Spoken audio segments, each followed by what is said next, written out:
Boa noite, boa tarde, né? Essa luz aí eu não me conformo. Eu sempre falo boa noite, boa tarde.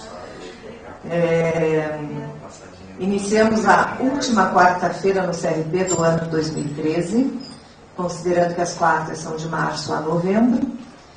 E hoje contamos com o tema assédio moral e bullying e com um coordenador ligado à temática por tabela, já que é o nosso presidente do Sindicato dos Psicólogos, o Thiago Bagatin, que daqui a pouco passa a palavra para ele apresentar os nossos convidados. Eu gostaria só de pedir para o pessoal presente e para os nossos ouvintes, acompanhantes, participantes pela rede de computadores, que, por favor, mandem avaliações do que vocês acharam das quartas-feiras no CRP 2013. Se o dia deve ser mantido quartas-feiras no CRP, ou se a gente muda para terças-feiras, quintas-feiras, só não vale domingo. E sugestões de temas, é uma coisa que a gente sempre pede, né? O que está precisando ser debatido, o que a gente ainda não abordou e que é importante a gente discutir, que coisas a gente já abordou, mas precisa de outro olhar, outra profundidade, enfim. Encaminhem sugestões de temas, sugestões de nomes, para a gente estudar aí, já que a nova gestão começou há pouquinho tempo, vai ter em breve aí toda uma reorganização de algumas atividades, e a gente deve fazer uma previsão de ações em relação a eventos no próximo ano, então a hora é agora. Mandem suas sugestões. Dado esse recadinho, eu passo a palavra então para o Thiago Bagatin, que vai coordenar a nossa mesa hoje. E quem está acompanhando online, por favor, além dessas sugestões, participem, mandando questões para a nossa mesa de hoje. Primeiro eu gostaria de agradecer, né, ao CRP, a Célia, pelo convite. Acho que é uma honra mediar esse debate a última quarta-feira, né, de 2013, e parece que o retorno das quartas é em março, né, Célia? Em março do ano que vem. Bom, então hoje nós temos como tema assédio moral e bullying, com dois convidados, né? A professora Lisa Andréia Sobol, que é professora e pesquisadora do Departamento de Psicologia da UFPR e no mestrado da FAI, é sócia fundadora da Consciência Consultoria, líder do grupo de pesquisa Trabalho e Processos de Subjetivação, registrado no CNPq e certificado pela UFPR, psicóloga pela UFPR, especialista em Psicologia do Trabalho, mestre em Administração e doutora em Medicina Preventiva pela USP em 2006, palestrante em eventos científicos, sindicais, empresariais e governamentais, líder do grupo de pesquisa Trabalho e Processos de Subjetivação, registrado pelo CNPq e certificado pela UFPR, desenvolve e orienta pesquisas e escreve livros, artigos e trabalhos científicos, atuando principalmente nos seguintes temas e problemas: relações de poder, assédio moral, processo, saúde e doença relacionado ao trabalho, saúde mental do trabalho, adoecimentos e afastamento do trabalho, psicodinâmica do trabalho,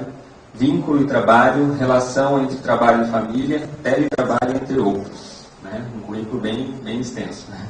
Teremos também presente no debate, né, o professor Rafael Henrique Castanho de Lácio, possui graduação em Psicologia pela Universidade de Tuiuti do Paraná e mestrado em Engenharia de Produção pela Universidade Federal de Santa Catarina, especialização em Organização e Planejamento de RH pela UFPR e Gestão de Empresas pela ISAD PUC-PR, psicodramatista pela FEBRAP, atualmente é coordenador do curso de Psicologia da Universidade Positivo e professor adjunto da Universidade Positivo.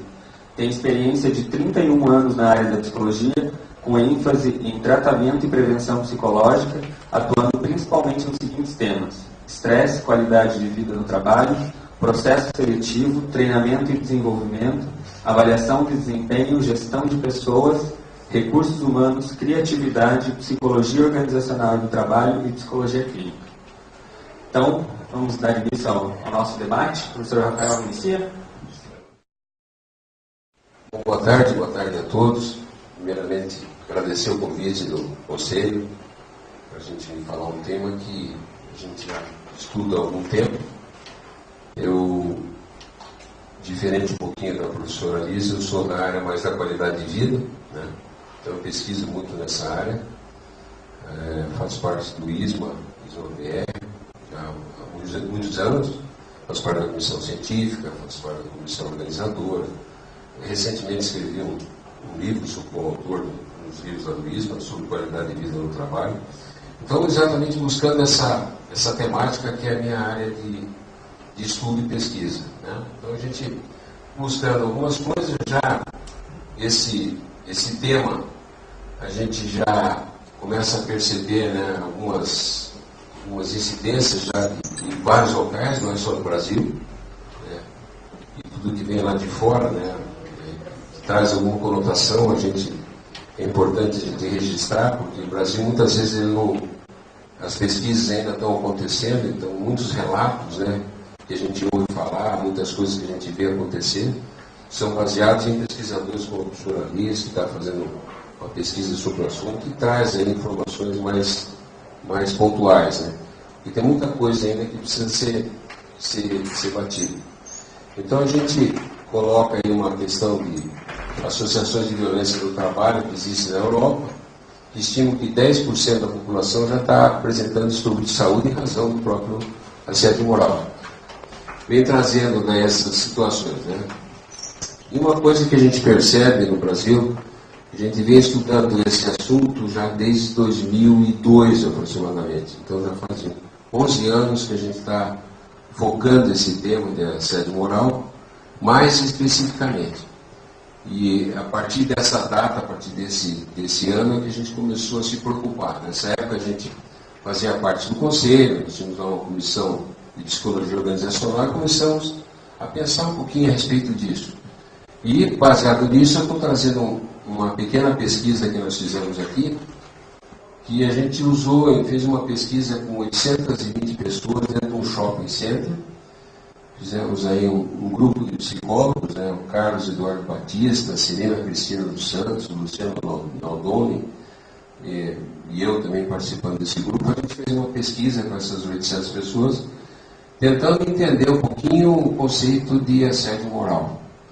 Nessa época, em 2003, nós tínhamos um conceito definido que era, que era o conceito da Marie France Lignon, que é um dos primeiros conceitos da assédio moral que surgiram, né?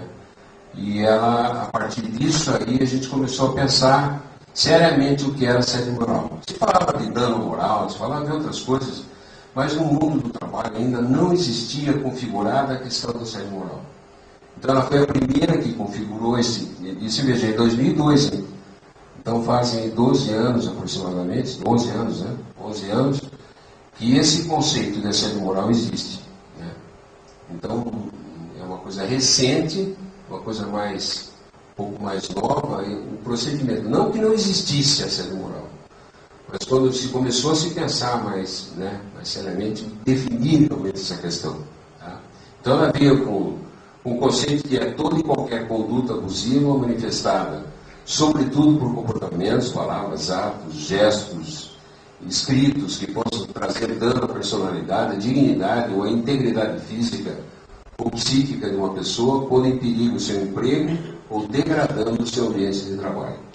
Então, essa foi vamos dizer, os primeiros estudos que a gente começou a entender um pouquinho mais pela definição dela, né? Além de outros autores também que falavam um pouco. Aí nessa pesquisa, só para dar uma conotação para vocês, nós pesquisamos 821 pessoas, sendo 33% homem e 67% mulher, né? Então, houve um certo equilíbrio, logicamente por ser shopping center, né? Logicamente por ser o dia também, então talvez tenha um pouquinho da conotação por isso, né? Mas não necessariamente. A gente tentou fazer o equilíbrio máximo ali, mas como era uma pesquisa de quem acontecia, nós não tínhamos marcado realmente uma amostra definida, tantos homens, tantas mulheres.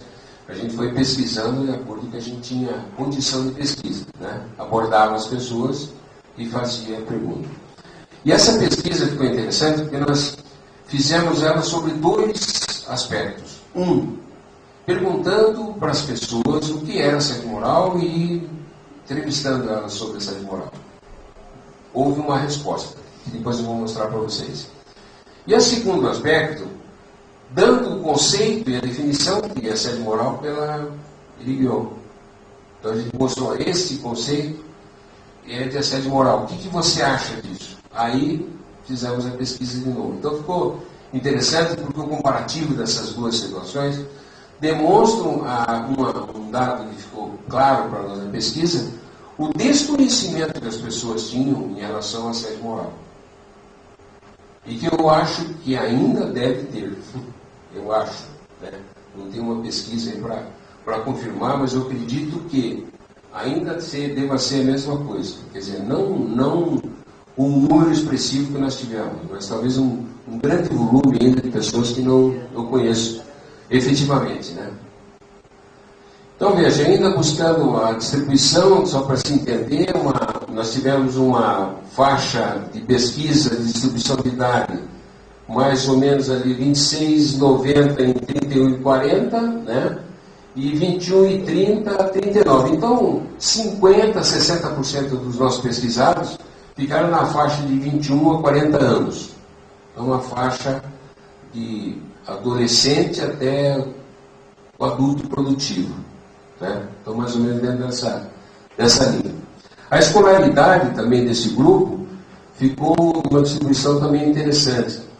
Ela ficou 39% com terceiro grau. Então é realmente um grupo com bastante escolaridade. Quer dizer, conhecimento e informação desse pessoal pesquisado, nota-se que tinha faixa etária produtiva e escolaridade também bem densa. Porque os outros 33, elas são de segundo grau. Então é um pessoal também razoavelmente informado, esclarecido, em termos de nível cultural, nível de escolaridade. Então é um grupo bastante seleto. Aí, aqui um dado comparativo, já para vocês tentarem ver, o verde já ouviram falar e o vermelho não ouviram falar. Né? Então, quando nós perguntamos, já ouviu falar em assédio moral? O número total ali, vejam, homens já ouviram falar 46%. Não ouviram falar 53%, né, das mulheres. Esse dado aqui já é um dado dizendo assim para vocês, sem o conceito. Então, quando nós perguntamos, você sabe o que é assédio moral? As pessoas responderam dessa forma. Vocês vão ver para frente a comparação disso. Tipos de assédio moral que apareceram mais frequentes, para mulheres e para homens. Para mulheres, alvo de fofocas e intrigas, que ficou um percentual para o homem ali pouco abaixo, de 47 para 42. Deixar de receber informações, 39 e 38, ficou bem equilibrado. Competência questionada, 38 mulheres e 34 homens. E ali só que teve uma baixa das mulheres, que receberam metas quase impossíveis. Que também é uma questão que daí, para o homem, o assédio moral, depois a gente vai ver informações, é onde pegam o que eles chamavam de machismo mesmo. Então, quando um homem dentro de uma organização era cobrado por uma meta, ele baixava a cabeça e ia assim. E a mulher lida melhor com isso, lida um pouquinho melhor com isso. Então, nesse sentido, aí começou a aparecer a questão do homem. Né? É só um dado aí colocado pelos próprios homens, não é inferência da gente, não, dado da pesquisa mesmo, do resultado. Bom, sinais das mulheres. Nós tivemos lá uma distribuição dentro do que apareceu em termos de sintoma, né? Nervosismo e ansiedade com 76%. Foi o dado mais forte em relação ao que acontecia em relação ao assédio moral.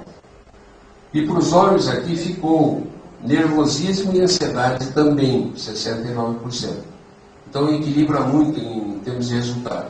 E os demais dados ali aparecendo em relação O que é interessante é que para as mulheres apareceu um dado a mais, né, que dos homens. Né? Aparece lá o que seria o roxinho de perda ou aumento de apetite, tá? Que para os homens não apareceu como resposta de pesquisa. Né? Então, em cima da ansiedade, em cima de tudo, né, apareceu essa informação. Bom, qual foi a reação das pessoas que não se envolviam com relação a assédio moral? 48%. Tentaram ajudar, 33%. Fingiam que nada acontecia, 32%. E sofriam com isso, 18%. Né? Então, informações. Você tomou alguma providência sobre assédio moral? Ficou em 54% não, quer dizer, não tomou nenhuma providência, simplesmente saiu, né? E os 5% com 46%. Então, a grande maioria das pessoas, em termos de resposta, foi que não tomou nenhuma providência em relação àquilo que ela estava sofrendo no impacto da assédio moral.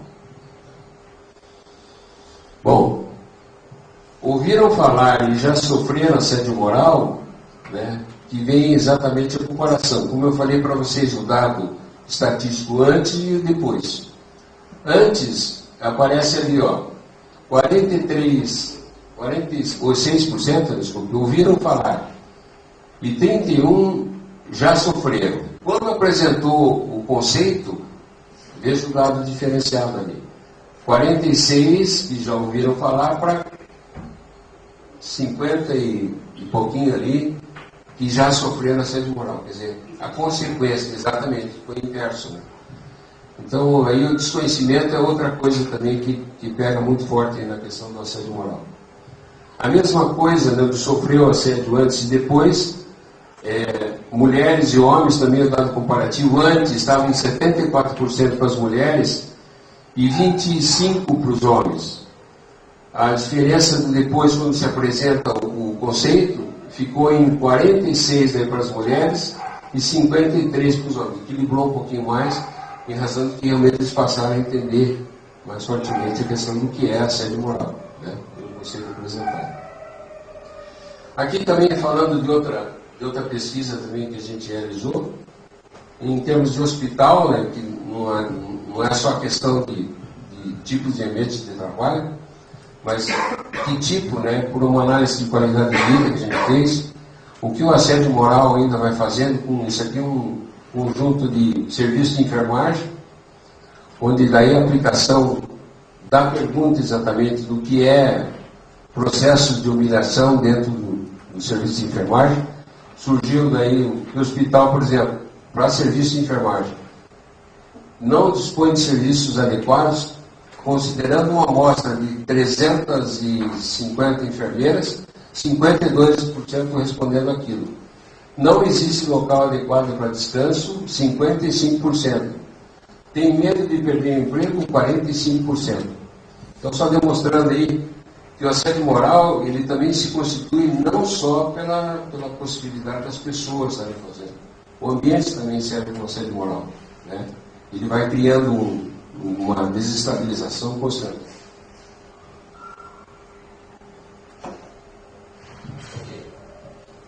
Essa é uma outra pesquisa também, eu não sei se a Liz teve contato com essa aí, do CFP de 2007, que é a psicóloga Margarida Barreto, da PUC São Paulo, e ela fez uma pesquisa imensa nisso aí, 42 mil pessoas, é um negócio enorme, né, de pesquisa bem consistente.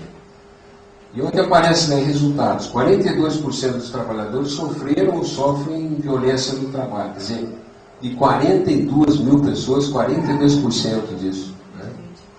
36% dessas 42 mil das queixas são de homens. Né? 64% das mulheres relataram ter passado pelo tormento. Quer dizer, novamente o desequilíbrio, né? O homem com um índice menor do que da mulher. 12% dos casos envolvendo funcionários, e o problema começou pela questão sexual, né, pelo assédio sexual, e daí se transforma no assédio moral. 60% das vítimas entraram em depressão em decorrência do assédio, que esse é o dado mais complicado que tem, né? O assédio moral, ele está levando também para uma questão não só de depressão, como de outras questões, transtorno de ansiedade, síndrome de pânico e assim por diante, né? Você pega um cara extremamente desequilibrado, depois emocionalmente, porque ele está destruído, né? É uma coisa bem nociva mesmo. E aqui, só constatando de novo que não é uma coisa nova, é uma coisa que já acontece há muito tempo, né? Então estamos trazendo nada de invenção, não é nada que a gente possa dizer, não é agora que eu pensei sobre o assunto. Mesmo em 2002, quando nós começamos a ler, a pesquisar esse primeiro conceito, agora eu tenho certeza absoluta que a gente olhando essa informação, a gente vai ver que a gente já sofria assédio moral há muito tempo, né? Então não é fácil não esse processo, né? Pode ir para frente, né? Pode ir mais para frente. Então eu queria, até por causa do tempo, né, comentar com vocês um caso de assédio moral que é a minha experiência de vida, sabe? Eu posso dizer para vocês na pele do lobo o que é passar um assédio moral, que não é você lê o conceito, você vê o livro, você vê pesquisa, você vê o resultado, mas à medida do que você vê o processo, você passando ali na pele do lobo é complicado. Então, dizendo assim para vocês, em 1999, eu trabalhava no Banestar, e nessa época nós começamos a fazer o processo de privatização. 2000, nós nos preparamos, fizemos todo um ajuste, passamos a assumir internamente funções e atividades diferentes das que nós já exercíamos. Então eu era assessor, diretor de recursos humanos, passei a assumir uma parte da área administrativa, daí juntou as diretorias, recursos humanos e administrativa. Aí começaram a me dar funções como assessor que eu não conhecia, mas por necessidade interna eu tive que assumir, né, o trabalho. Então eu peguei lá uma área, por exemplo, de segurança, eu não conhecia nada. Então lidar com segurança vigilante de agência, tive que estudar, desde a parte de contrato até o tipo de serviço, procedimento, legislação, enfim, tudo isso aí. E também na área de segurança informática, que também era outra área que eu também não conhecia. Eu era de recursos humanos. E eu comecei a estudar essa questão de segurança informática. Fui estudar, fui ver, viajei para vários locais, vendo o que era site, o que era, enfim, toda a questão de informática, o que era um procedimento. Por quê? Porque isso teria que estar tudo em ordem, né, de certa forma configurado, para que na privatização quem comprasse tivesse tudo ok. Perfeito. Aí houve a privatização em 2000, final de 2000. 2001 o Itaú assumiu, né? Quando ele assumiu, ele chegou com uma política que a gente não imaginava que seria assim. Primeiro que quem vive um processo desse tem a esperança de permanecer na empresa. Ninguém tem a esperança de, não, o cara vai comprar e você manda ele embora, né? Isso não vai acontecer, né? E aí a gente fez análise do que era, o tipo de atividade que tinha, de que forma, que projetos que a gente poderia, enfim, fizemos toda uma análise ali para poder entender o que era aquele que estava comprando, quem seriam nossos donos, né? E a partir disso a gente poder trabalhar em cima da questão. Hoje eu posso falar para vocês tranquilo, né? Mas na época lá, se vocês me perguntarem, eu estava chutando as bolas.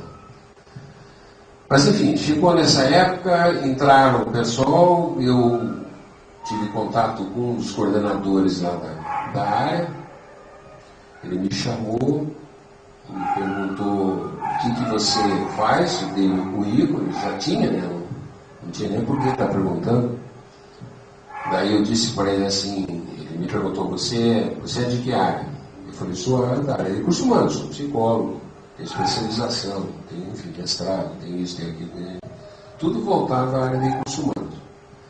Fiquei nesse papel de coordenador da segurança e das duas seguranças, em razão de um pedido que eu tive na época do diretor para poder auxiliar o processo de privatização. Aí ele diz assim para mim, você vai ficar na segurança patrimonial. Eu falei, olha, se desculpa, mas eu não sou dessa área. Meu curso, meu currículo, toda a minha informação, né, toda a minha formação não é de área patrimonial. Eu sou um gestor de RH, pode ver no currículo, vejo toda a minha informação.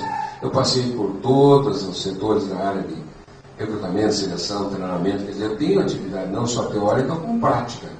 Então, eu sou um cara que você pode me aproveitar na área de recursos humanos. O senhor não entendeu, né? Eu falei, como assim não entendi? O senhor vai ser da área de segurança patrimonial? Eu falei, mas o senhor está me dizendo assim, eu não entendi por quê? Porque o senhor vai para a área de segurança patrimonial, ou o senhor não vai. Você entendeu? Assim. Vocês acham que isso é o quê? Um assédio moral? Em cima dessa questão, eu ainda fui lá, sentei no meu computador, montei um programa, porque eles estavam vindo de lá para cá, de São Paulo para cá, muitos não conheciam Curitiba, não tinham como se adaptar, fiz um programa de integração, fiz um monte de coisa. E tentei levar esse projeto ao diretor, ao coordenador da área de recursos humanos. Quando eu chego na sala do cara, está esse cara da coordenação de segurança parado na porta. Quer dizer, eles estavam me vigiando até com câmeras. Né? Daí ele disse assim para mim, o senhor vai aonde? Eu falei, vou entregar um projeto aqui para o diretor, entrega para mim aqui, eu entrego para ele. Eu falei, não, quero entregar pessoalmente. Não, não pode se atender. Está muito ocupado, agora não pode se atender. Eu falei, não, mas eu gostaria de me apresentar, afinal de contas eu sou um técnico, sou uma pessoa que tem aí uma carreira, entendeu? Eu não sou um sujeito que está começando agora dentro da área. Então eu gostaria de me apresentar, então eu sou Não, o senhor vai ficar, o senhor eu entrego para ele. Conclusão, entreguei o projeto, não tinha outra saída, senão eu ia brigar, o cara não tapa ali, né? Entreguei o projeto, não chegou o projeto, evidente. Não precisava nem ficar pensando na história. Daí eu vou para esse cara e pergunto para ele, escute, amigo, o que você quer que eu faça? Fiquei pensando em você entregar aqueles cartãozinhos de estacionamento ali na frente. Juro. Eu falei, ó, bom, aí eu comecei a apelar também. Daí você vai chegando no ponto que é o teu limite, né? Teu limite. Daí eu disse pro cara, bom, se você quer colocar um cara do meu nível, do meu salário, entregando um cartãozinho, tudo bem, cara. Mas é a primeira vez no mundo que uma situação desse nível acontece. Mas se você quer, paciência, vamos lá, né? Vamos lá entregar cartãozinho. Então ele via que não conseguia. Só que é lógico, essas humilhações, né, como o próprio assédio moral vai te dizendo, essas humilhações vão te pegando. Né? Isso vai te. Né? Daí, no setor onde eu trabalhava, só para vocês terem uma ideia, era um gabinete do diretor, eu ficava com uma sala na lateral. Os assessores, depois tinham as secretárias. Né? Isso é normal em qualquer empresa que você for. A minha sala, ele começou a tirar as mesas em volta. Eu fiquei só a minha mesa. Desmontou a sala, o gabinete do diretor, e só a minha mesa ali ficando. Meu telefone, meu computador. E eu perguntava para ele, que tipo de atividade você quer? Não, faz aí o que você achar que é bom.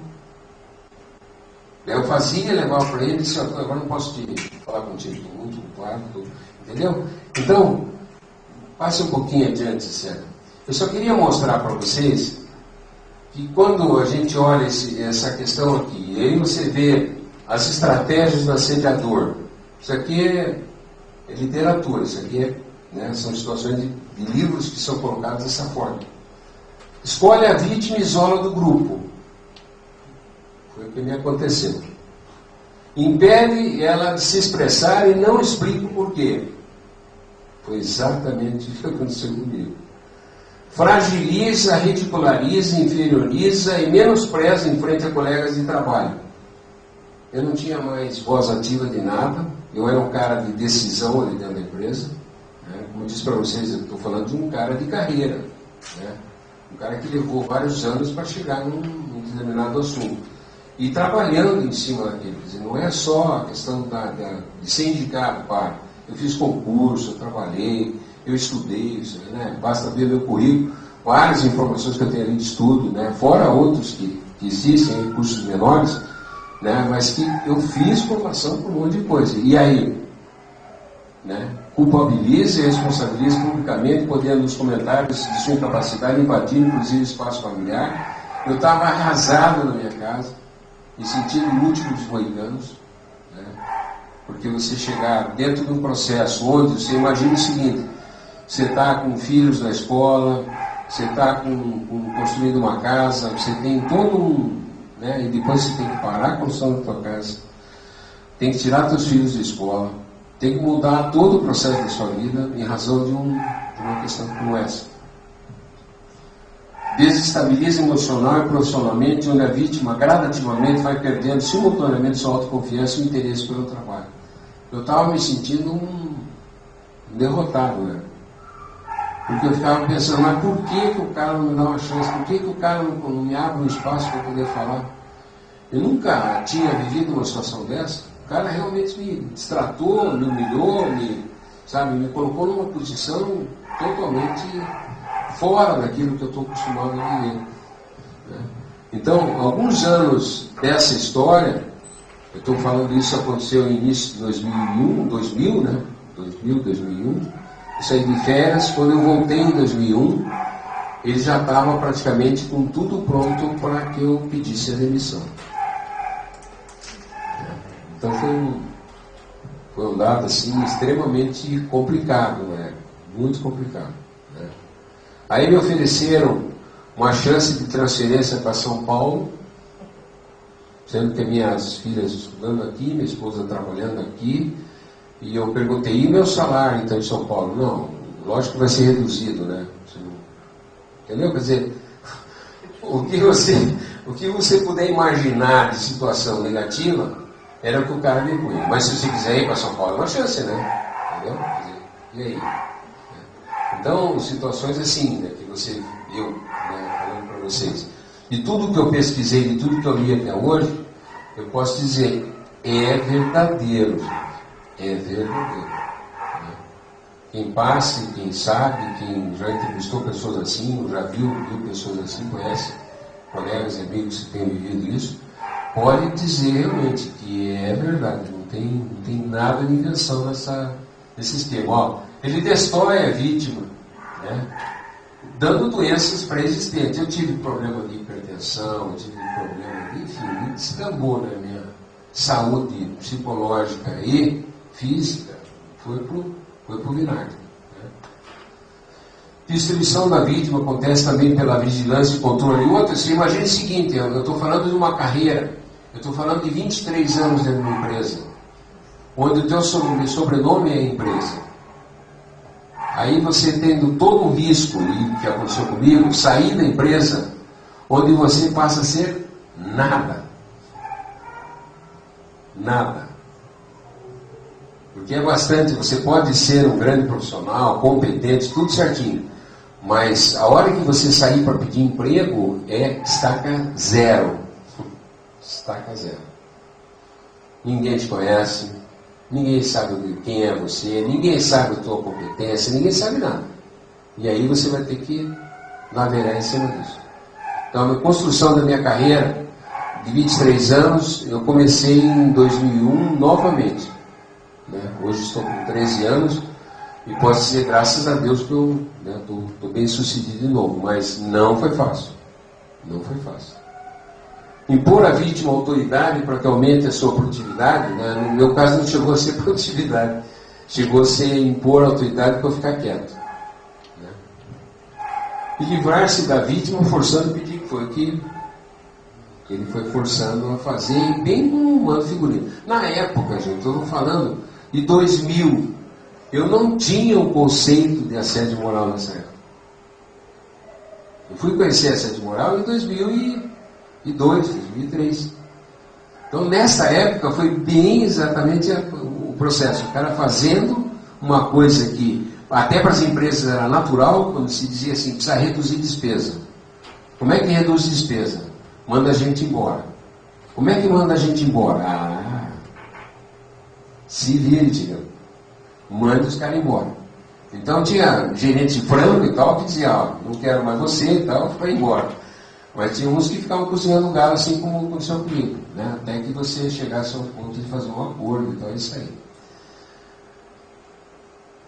Então, eu acho que essas questões, né, como apresenta aqui a diferença com mulheres e com homens, né?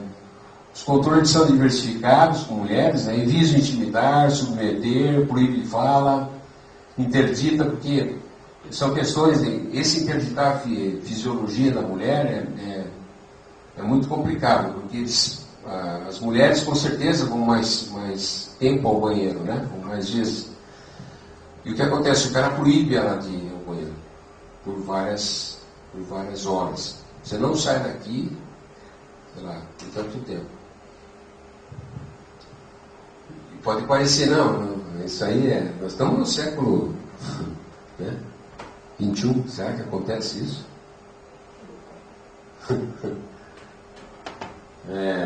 Relacionar atestados médicos e faltas à suspensão de cestas básicas e promoções também, né? O cara que pega relatório e fica lá, você faltou, então perdeu. Faltou, perdeu, mas eu estava doente, eu estava aqui, não, faltou, perdeu. É uma pena, ele se dá promoção. Você faltou, perdeu. E para o homem a questão da virilidade, né? Infelizmente, essa questão ainda do comparativo, né? Ainda temos muito. Eu confesso para vocês, eu não sou dessa teoria do machismo, né? Eu não pratico esse tipo de coisa, porque eu acho que tem que ter a cabeça aberta, né, no mundo de hoje. Mas ainda nós temos muita gente, estou falando de pessoas que trabalham em organizações de empresas. Nós ainda temos muita gente com esse característica, com esse pensamento, infelizmente. Né? Isso aí é uma situação bem séria. E onde pega, começa a cutucar o cara nisso, ele vai suando debaixo da língua, mas não dá fraqueza, não mostra sinal de fraqueza. E nisso ele vai se destruindo internamente inteiro, né? Com todas as questões de saúde, né? Bom, aí são consequências, não vou entrar muito nessa questão da consequência, porque eu acho que a Alice vai falar mais a respeito desse processo, mas que traz aí situações bastante difíceis. Eu, graças a Deus, consegui pegar meu psicólogo, fiz uma terapia, fiz alguns anos aí de restabelecimento, com a ajuda de família, com a ajuda de tudo, para poder me restabelecer no processo de trabalho, na questão de valorização profissional, na questão de valorização pessoal, né? Porque não é fácil você se sentir um inútil, né? Porque é isso que a destruição te chega a um ponto que você acha que você não vale mais. Né? O cara vai te minando. Estou falando isso de um processo de algum tempo. Né? Então vai chegando a um ponto que realmente você não aguenta. Né? Então esse que é o complicado. Onde a gente, psicólogo, né, nós psicólogos, temos que estar entendendo muito forte isso. Né? Eu peguei alguns pacientes depois sobre assédio moral, e que a gente vê realmente a necessidade do trabalho, né, psicológico ali, para que essa pessoa possa dar conta da vida dela, reorganizar a vida dessa pessoa novamente. Né? Toda a questão da autoestima, enfim, tem várias coisas sendo trabalhadas aí, tá bom? Seria isso. Espero ter contribuído e ter ajudado na reflexão. Obrigado.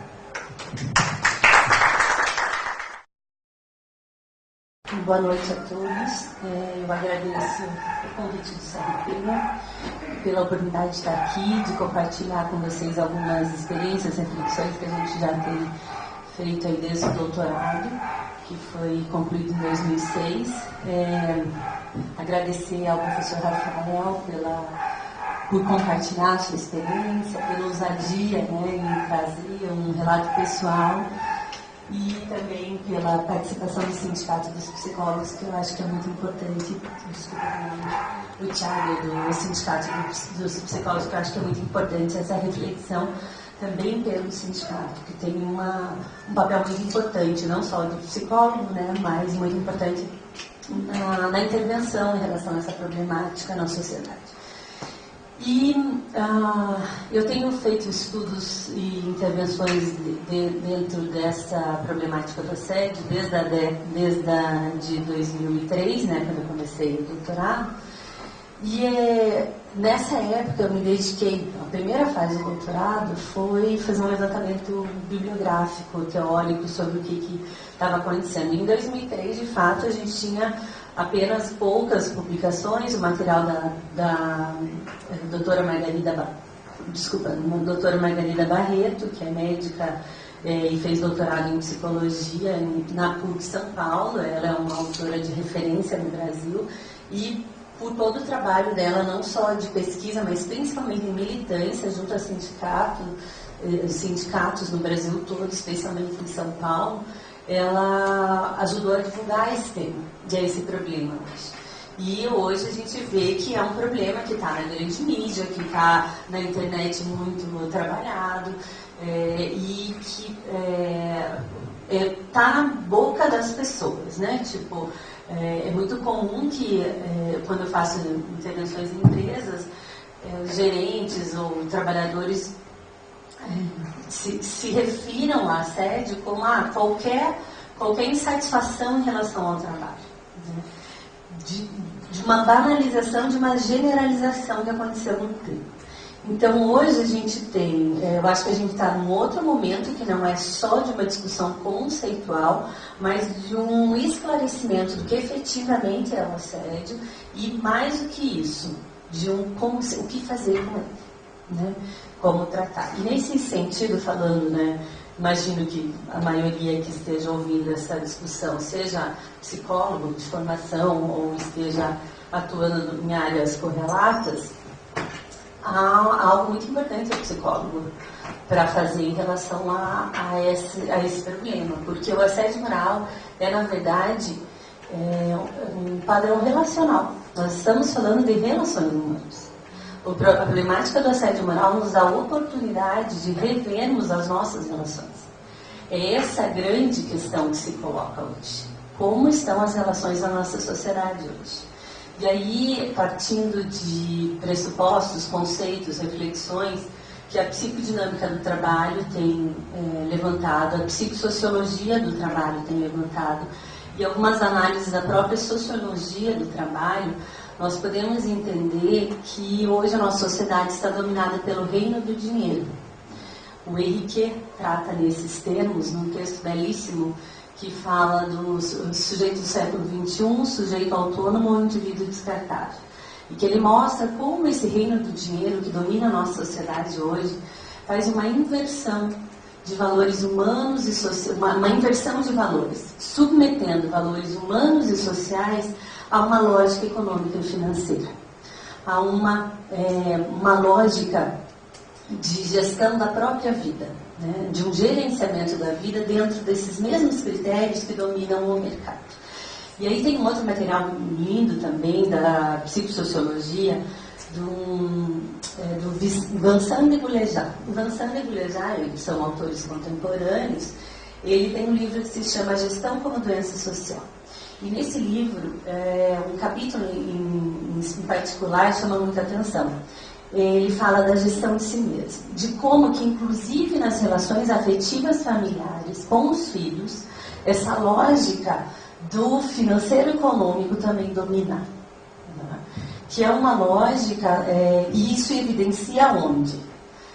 Principalmente nos projetos de vida que se tem para os filhos hoje, no contexto atual. E aí o autor ressalta como que na sociedade atual o grande projeto que as famílias têm para os seus filhos é torná-los sujeitos e empregáveis. Isso é o que é o sucesso de uma família. Conseguir tornar os seus filhos sujeitos e empregáveis. Não que não há importância em uma dedicação, em favorecer que eles tenham oportunidades de ter condições de trabalho, de escolher uma profissão efetivamente, ter condições de trabalho adequadas, enfim, satisfatórias. Mas o que esse autor traz, o Boulejard, é a disparidade, como que isso é muito descolado dos vínculos. É mais importante o que aquela criança vai se tornar e a sua condição para se tornar um sujeito empregável do que efetivamente o vínculo, do que efetivamente os valores de família, do que efetivamente uma constituição de um sujeito autônomo para fazer a sua escolha. Então, esse é um exemplo, por exemplo, um exemplo só, onde a gente percebe essa inversão de valores humanos e sociais, de vínculos e afetivo, para uma lógica econômica financeira que está dominando a vida. Vamos pegar relações amorosas, a mesma coisa, descartabilidade.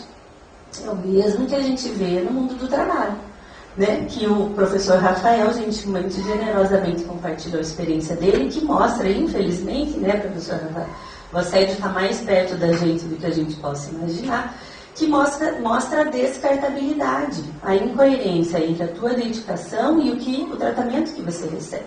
E como que têm sido os vínculos afetivos? Será que eles também não têm sofrido de uma lógica econômica financeira de descartabilidade, de utilitarismo, de coisificação? O outro passa a ser uma coisa, um objeto, um instrumento para o meu alcance pessoal, dos meus objetivos pessoais. Enquanto ele responde ao meu projeto de vida, ele tem valor. A partir do momento que ele começa a questionar, então eu não me interesso mais por ele. Nós vivemos uma sociedade de performance, que o próprio cuidado do sujeito com ele mesmo é um cuidado de performance. A estética, a saúde física é importante à medida que trata de uma estética. E não necessariamente de uma condição de saúde, de uma condição de qualidade de vida. Então você vê as academias lotadas, muito mais de pessoas preocupadas com a sua estética do que efetivamente com a sua saúde. Né? Então é uma sociedade de performance, onde no trabalho isso também é verdadeiro. Vale mais o que você apresenta do que efetivamente você faz. E aí nós temos fabricação de números, ética dada, né, uma ética dada flexível, de pequenas fraudes tolerantes, desde que ninguém descubra. E aí nós vivemos uma sociedade que o Henriquet também trata, que é uma sociedade da culpa, a sociedade da vergonha que se opõe à sociedade da culpa. A sociedade da vergonha, você só se sente constrangido pelos seus atos, pelos seus pequenos delitos, por algo que não é ético, na verdade, fazer, quando alguém descobre que você fez. Daí se explica um pouco, né, uma evidência disso, talvez seja a corrupção, que a gente deve saber de muito pouco dela, efetivamente, que é o que aparece. E assim eu penso também que deve acontecer com o assédio. Muito pouco do assédio aparece. Ele aparece, né, o gestor que usa assédio, que não é só gestor, mas que continua mantendo resultados, que continua cumprindo, superando as metas, as expectativas, ele não é mal visto, desde que o assédio não seja descoberto. O grande problema é quando você é pego no delito. É esse tipo de valor social que se apresenta, de uma supervalorização do resultado, em detrimento do processo. Não importa como você conseguiu atingir, então você conseguiu atingir um resultado, você conseguiu superar a meta, você conseguiu ir em busca do quê? De um espaço pessoal. Então esse reino de dinheiro é um reino da performance, do resultado, da superação, e que está fundamentado numa coisa que a gente chama de ideologia da excelência. Excelência pressupõe que se eu sou excelente, eu sou melhor que todos os outros. Então não há espaço para mais ninguém. E aqui há uma raiz importantíssima de como os vínculos estão constituídos hoje. Os vínculos hoje, as relações, dominam por um padrão de individualismo. O de Jure, da psicodinâmica do trabalho, trata do individualismo como uma estratégia defensiva da cegueira, da surdez e do silêncio. Eu não ouço mais nada, eu não falo mais nada, e eu também não quero mais enxergar nada.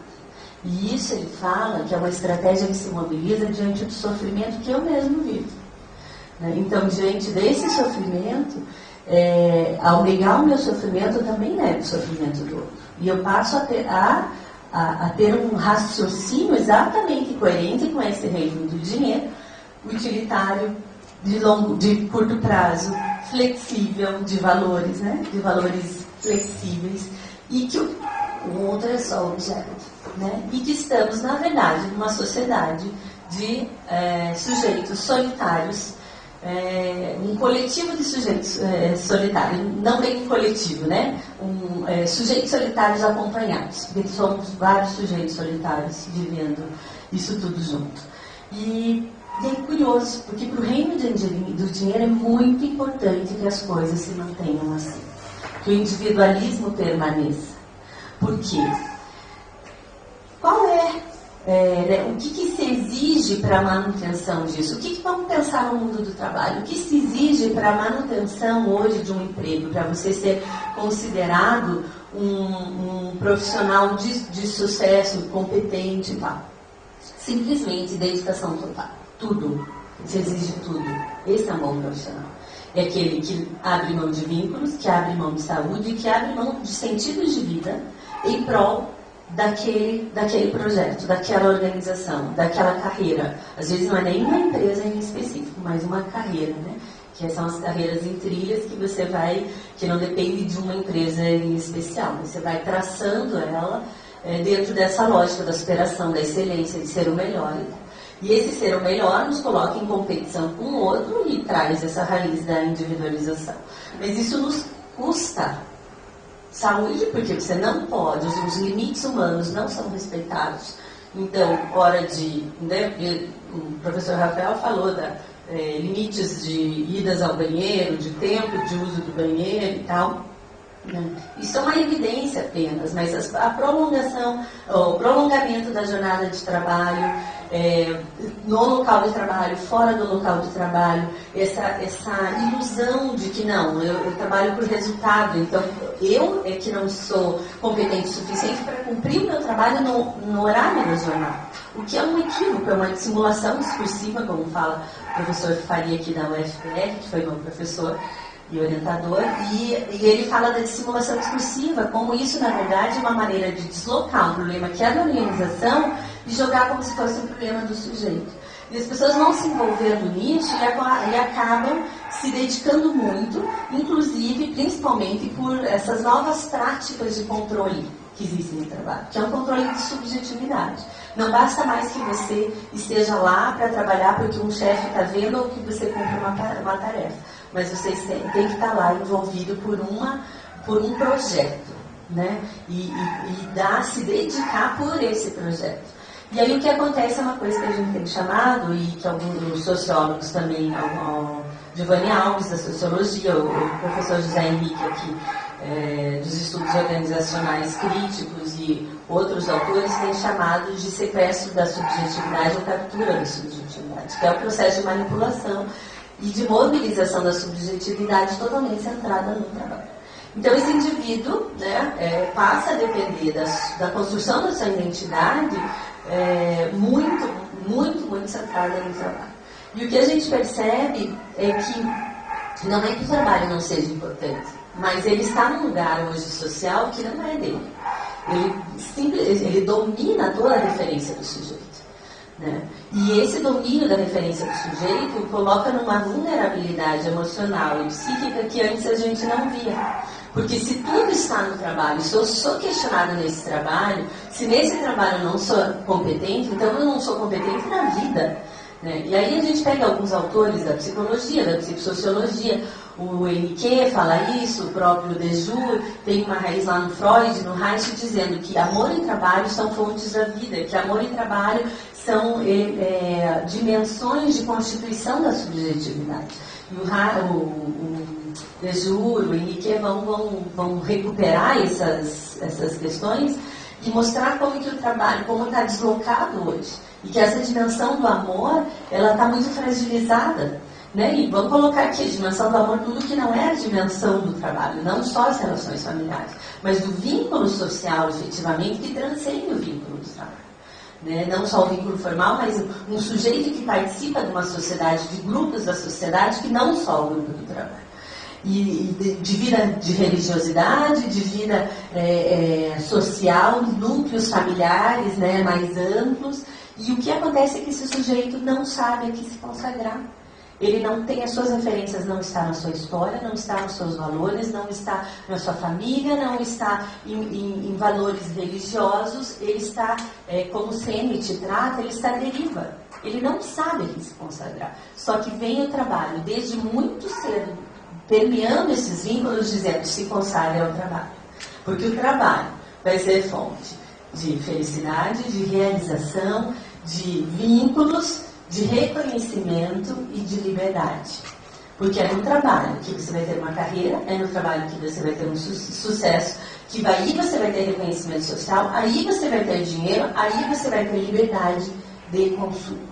E aí a gente confunde essa liberdade, inclusive hoje. Quem é livre? É que ele pode consumir o que quer na hora que quer. E o sujeito vai se perdendo nisso, né? E nós, enquanto família, enquanto vamos reproduzindo isso sem muito perceber que valores estamos reproduzindo. E aí, o Dejur vai falar das novas patologias sociais que dominam nesse contexto histórico. Patologias da sobrecarga. Lerdort, que já é bem conhecido, por um aumento no ritmo do trabalho e da própria vida. Quem é que não vai ter Lerdort daqui a 10 anos, com o uso do computador, do jeito que a gente tem feito, dos celulares multifuncionais? Tinha uma médica que estava me contando que já tem, principalmente adolescentes, jovens, que usam muito o celular, com problemas já na região dos dedos, né? E aí os computadores portáteis, que você trabalha em qualquer hora, em qualquer lugar, que também traz um risco físico e da própria Lerdort, entre outros. Né, que está terceirizado, que está privatizado, é um risco privatizado. Contra quem que as pessoas vão entrar? Contra o governo? Elas são contra quem? Né? Então, para pedir indenização porque estão com Lerdort. Então, a Lerdort, infelizmente, não acho que é um problema que a gente vai poder parar de enfrentar a tão curto prazo. E outra patologia social relacionada à sobrecarga é o burnout, síndrome do burnout, que é o esgotamento emocional. Né? Se a Lerdort é o esgotamento físico, burnout, alguns até arriscam a dizer que é Lerdort mental, para facilitar a compreensão. Né, mas que é exatamente um esgotamento crônico, uma falta de energia crônica que leva à coisificação das relações e que hoje não é mais só exclusivo de profissões de cuidado, como no primeiro momento foi mapeado. Segunda forma de patologia social são as patologias da solidão. Se esse individualismo predomina, eu estou descolado do outro para saber quem eu sou, para construir as relações de cooperação que são essenciais para o sentido do trabalho e da vida. Se eu estou sem esse outro para construir a minha referência de identidade também nas relações do amor, portanto, o risco é da alienação mental. E aí vem com ela todas as descompensações mentais, que hoje já é a segunda causa de afastamento do trabalho no mundo. Né? Então, nós temos aí sim as descompensações mentais como um fator importante desse momento social.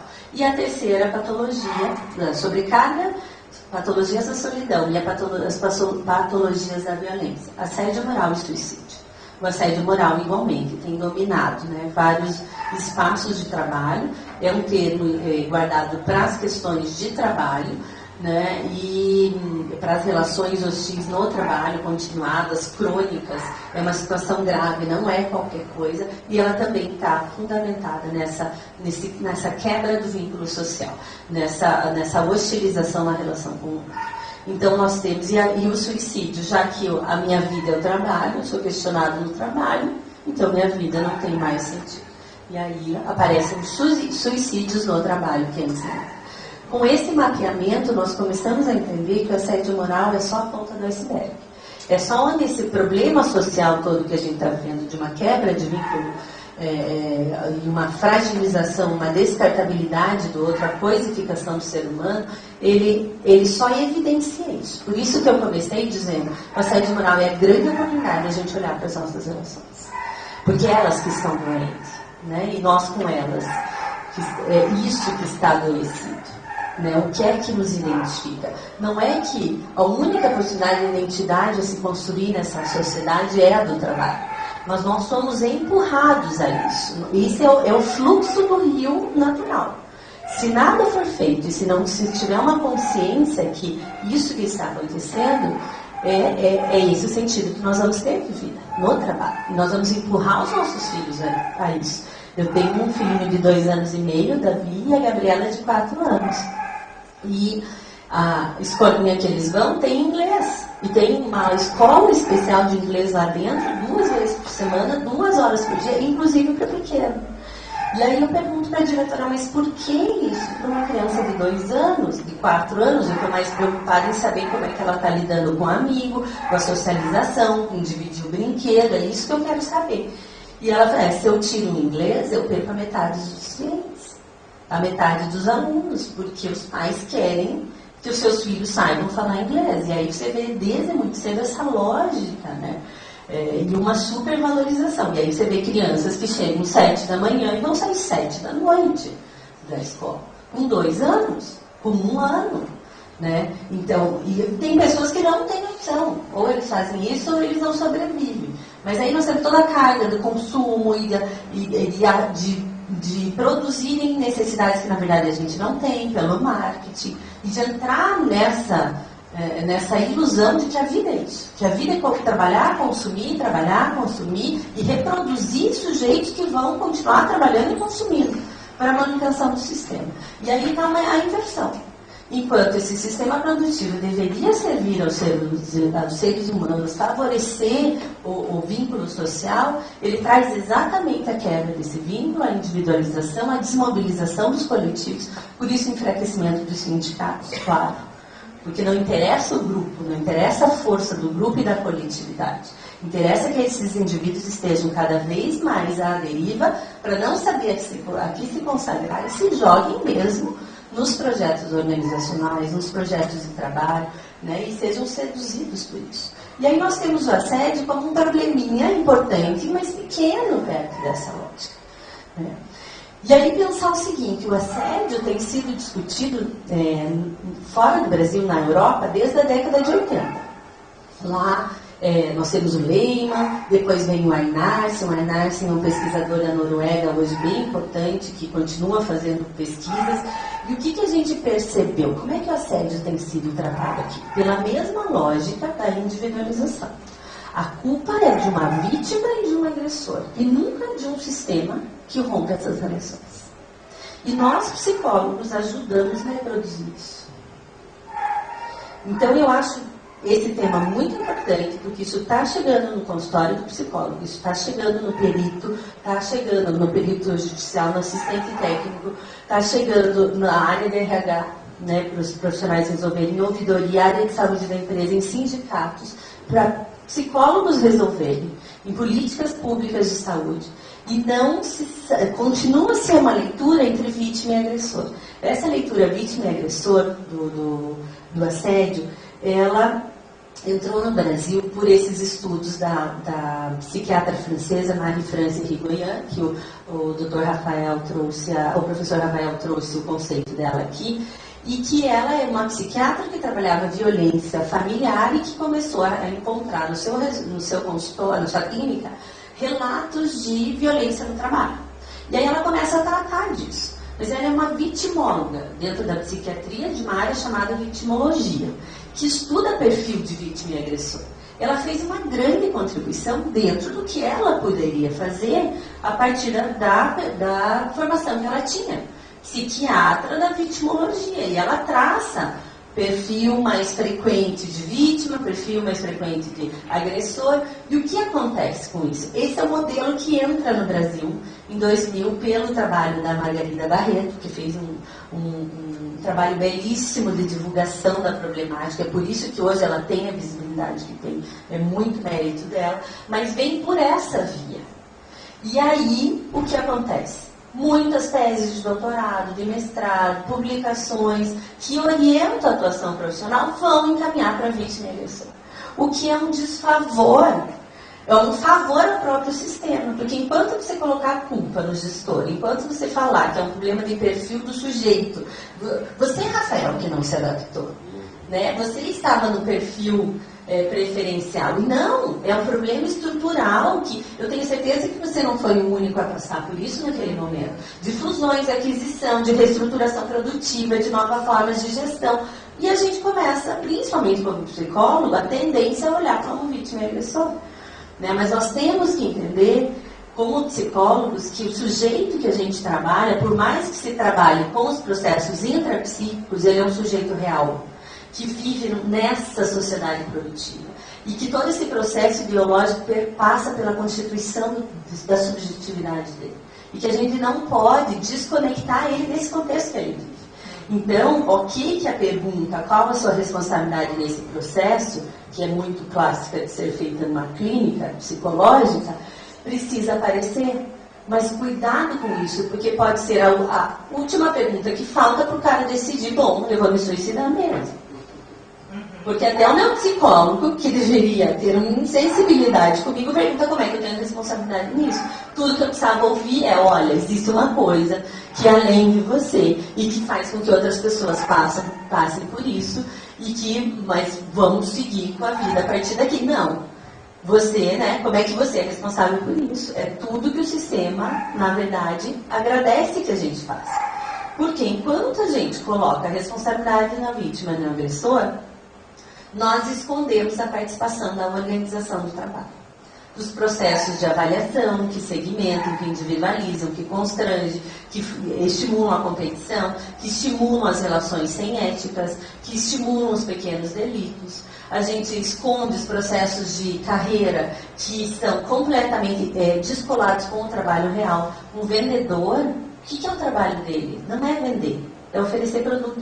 Vocês já pensaram nisso? Isso ele pode ter controle.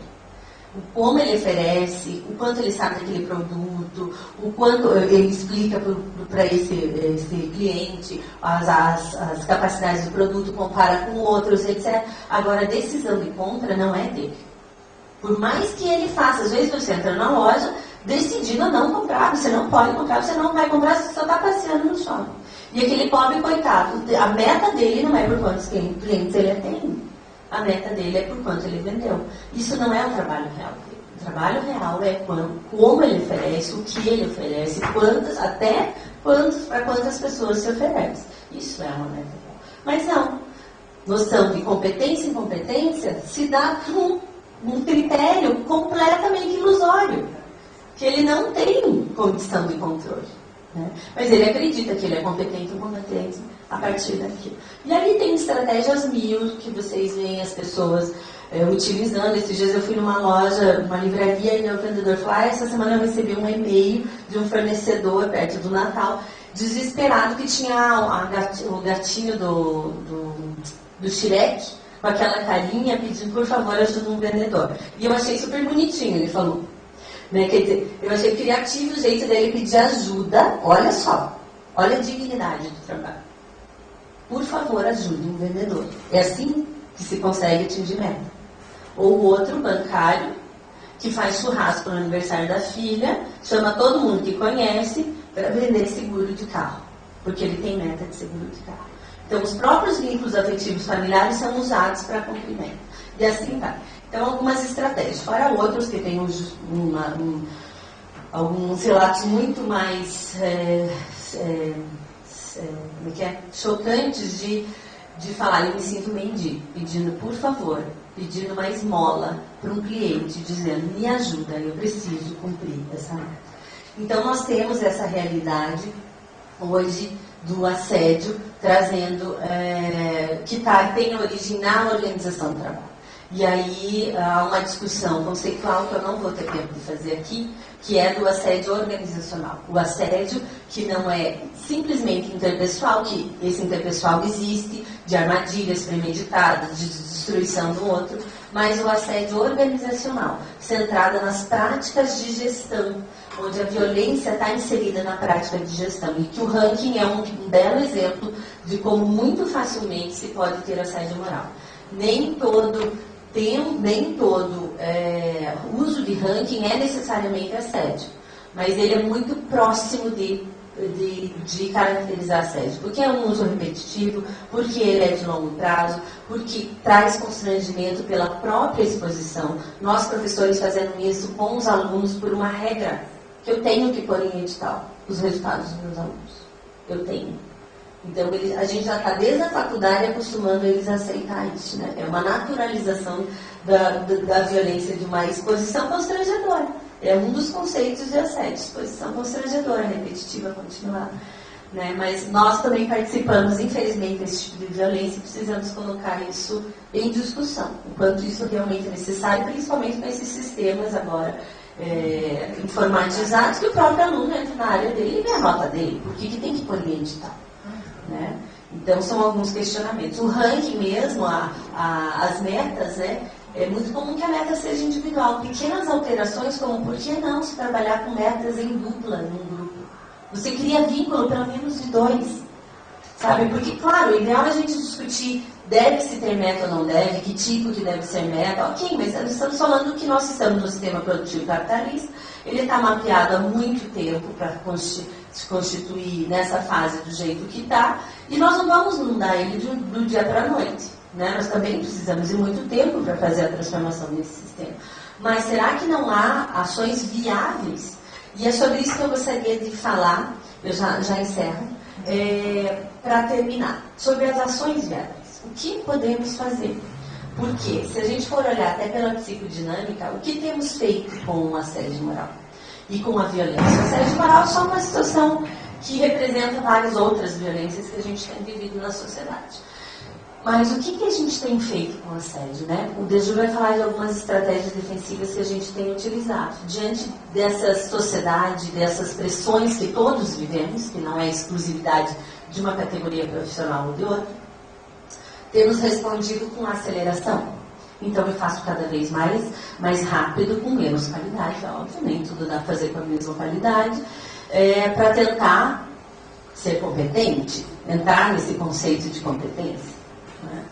A aceleração é uma defesa psíquica diante do sofrimento, do medo da incompetência. Né? Assim como o individualismo é uma defesa da negação do sofrimento.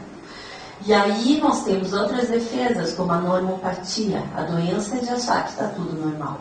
São processos, né, que vão nos alienando, alteram a percepção da realidade. O Deju trata assim, as estratégias defensivas, elas alteram a percepção da realidade e, mais importante, nos permitem nos mantermos fazendo as mesmas coisas e achando que isso está tudo normal. Então a gente entra numa racionalização justificando que não há alternativa, que é isso mesmo, apatia, outra forma de defesa, enfim.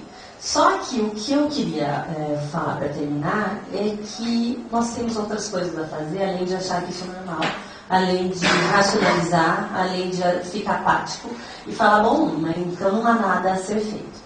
E isso passa pela ação viável. Qual é o espaço de ação que você tem na relação com as pessoas que você convive?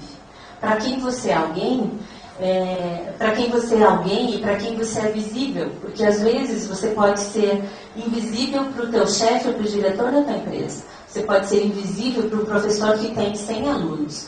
Mas você não é invisível para o porteiro do seu prédio e que passa 100 pessoas e 3 cumprimentam ele, 5 cumprimentam ou 10. Você é alguém para esse que, na verdade, para você é um invisível.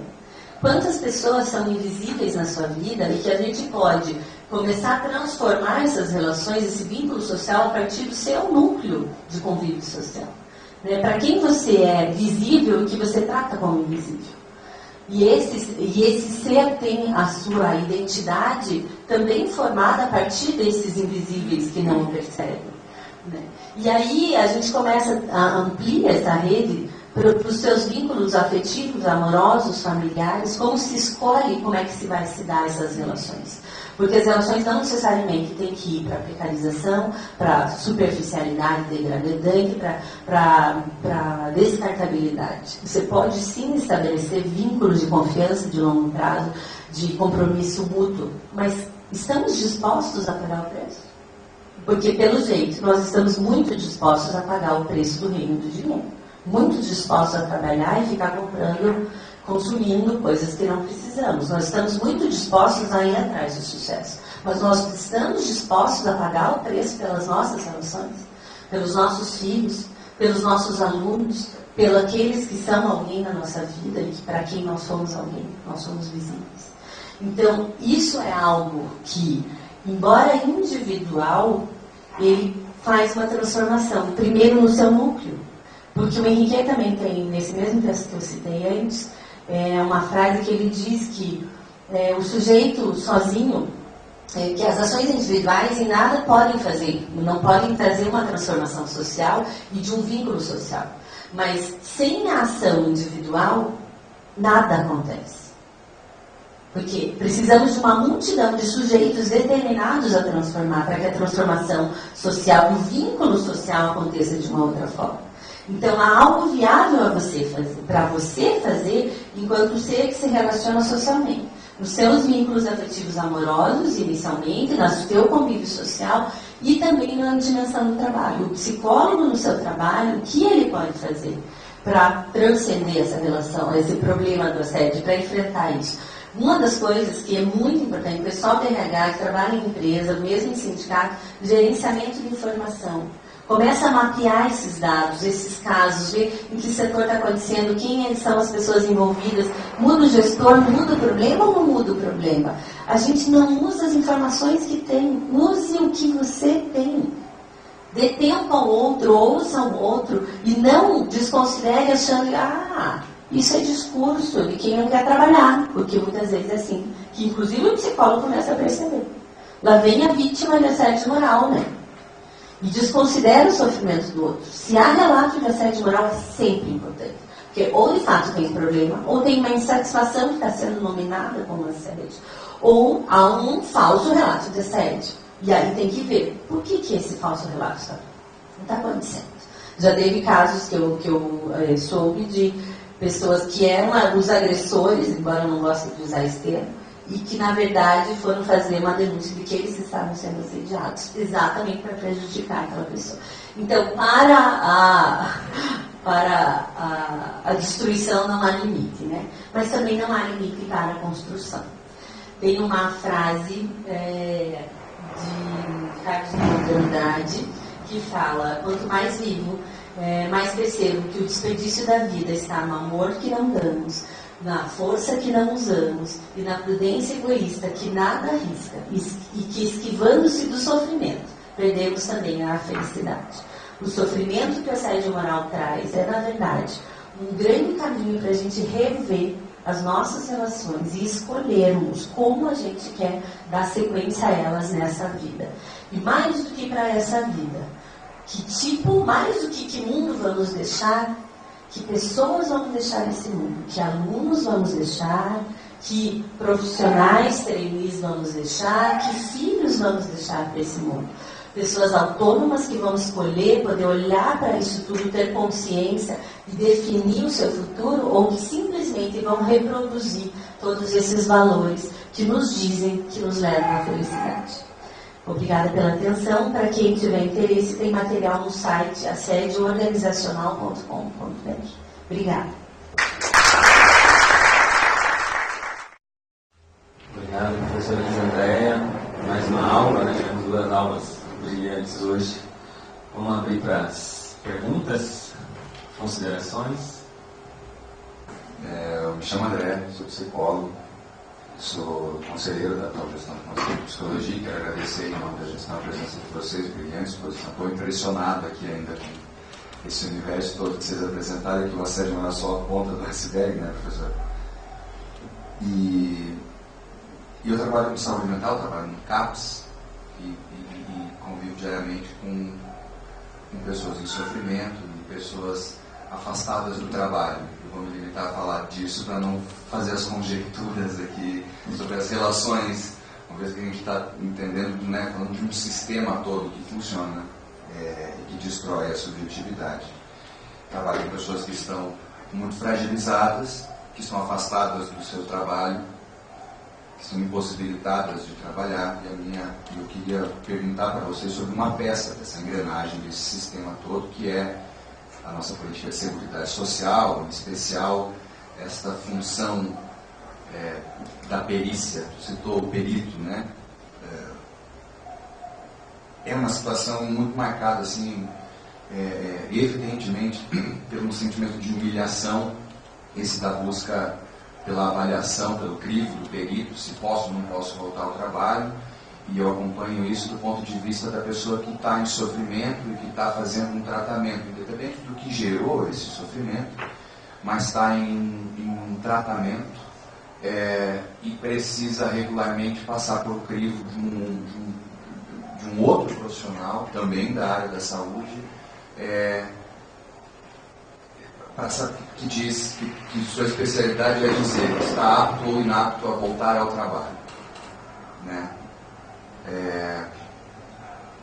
Vejo como isso é uma cena de muito sofrimento, assim, vejo como muitas pessoas de fato entram em crise na proximidade dessa avaliação. E eu fico perguntando para vocês, esta peça da engrenagem, o INSS, a peritagem, não pela via que justifica o afastamento, mas pela via que diz assim, você não está apto ao trabalho, você precisa de um tratamento. Este tratamento deve te restabelecer a força de trabalho. Você deve voltar a ter capacidade para o trabalho a partir desse tratamento. E esse tratamento, no caso, que nós psicólogos estamos ali para oferecer. Eu pergunto para vocês as conjecturas, não vou eu ficar fechando questões, porque acho que nesse ponto, e pensando numa prática clínica do psicólogo com pessoas em sofrimento, que também, como qualquer outra pessoa, depende de uma renda, depende de ter uma força produtiva, ou depende que seja de um benefício concedido para que possa levar a vida adiante, e se depara com essa cena extremamente ansiogênica de ter um crivo de uma pessoa que não conhece esse processo e que, quando vê um usuário de um serviço de saúde mental, uma pessoa dizendo não tenho condições psíquicas de voltar ao trabalho, se posiciona lá um apto ou um inapto, determina o que vai acontecer na vida produtiva dessa pessoa. Se eu tiver algum pouco de vocês sobre esse tema, eu vou ficar muito satisfeito. Eu penso assim, né? Eu acho que, como você mesmo caracterizou, acho que o processo de sofrimento que a pessoa está pelo afastamento já é uma dificuldade grande. Agora, aqui entre nós, né? Nós sabemos que o próprio análise profissional que é feita também pelo médico, esse processo, né, de colocar ele apto novamente ao trabalho, ou inapto, como você mesmo citou, é um processo bem complexo e bem difícil para quem está passando. Logicamente, tem situações de pessoas que querem voltar ao lado produtivo, que se sentem bem, fortalecidos e tal, têm condições dele. Mas tem pessoas ali que ainda não estão se sentindo bem, né? E o grande risco de voltar novamente se sentindo mal é grande. Né? Então, eu acho que são dois aspectos aí que eu acho que você deve lidar lá no teu dia a dia, eu acho que é uma coisa complicada.